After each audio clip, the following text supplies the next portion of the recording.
Let's talk about one of the top serial killers in America's history, Jeffery Dahmer. He is pure evil, but you'd never know it by looking at him. Who was sentenced to 16 consecutive life sentences after he killed about 16 people, and what he did with their bodies will shock you. Hello guys, my name is Soki and welcome to my YouTube channel. If you're a lover of anything crime related, serial killers, cults, then this is the right channel for you. Do well to subscribe. Jeffrey, whose full name was Jeffery Dahmer, was born into a middle-class family in Milwaukee in 1960. And to everyone, Jeffrey seemed like a normal child, a shy type, but beneath that mask, there lies a dark child.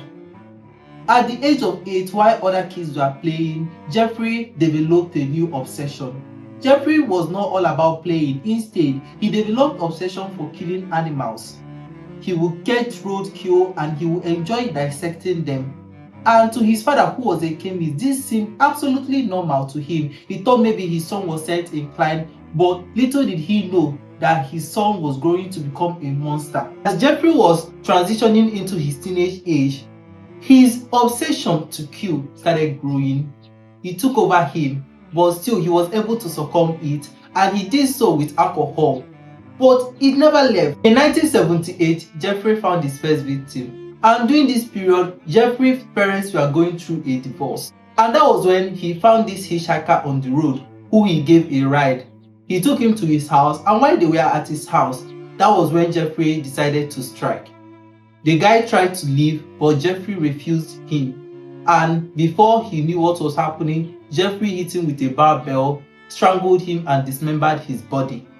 And after that, Jeffrey tried to live a normal life. He tried to take down the urges to kill again, and that got him enlisted in the army. It didn't take long before he was taken away from the army because of severe alcoholism. Jeffrey came down to Milwaukee to live with his grandmother. In 1990, Jeffrey left his grandmother's house and moved into apartment 213 at Oxford. And while he was there, he did a lot of things in that room, even though it was a small room. And Jeffrey targeted mostly people that were marginalized in the society. He targeted gay men, he targeted people that were black, people that were racial, biracial, and this actually helped him to get away with a lot of things. He found his victims in places like bathhouse, gay clubs. The thing there was that Jeffrey Dahmer was a very manipulative person, and he used the fact that there was a system failure in the country to his advantage. At one point, a 14-year-old was seen running out of his apartment, and the neighbors had to call police. And when police came, Jeffrey convinced them and manipulated them into believing that the 14-year-old was his adult lover. And just like that, the police gave him the 14-year-old and escorted the 14-year-old into Dahmer's room, and Dahmer did a lot to the boy. On the night of the 22nd day of July 1961, Dahmer met his last victim by name Tracy Edward. And on that night, police saw Tracy Edward running out of Dahmer's apartment, half naked, handcuffed, and was screaming. And when police confronted him, he told them that there was a man who was trying to kill him.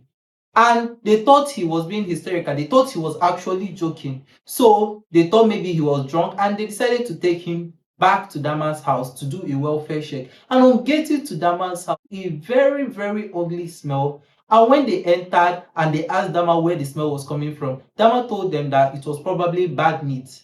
And they decided to still check the house. And while they were checking the house, they saw horrible things. First, they saw photos of Dahmer's former victims. They see how he dismembered their body and everything. And then they started seeing human parts.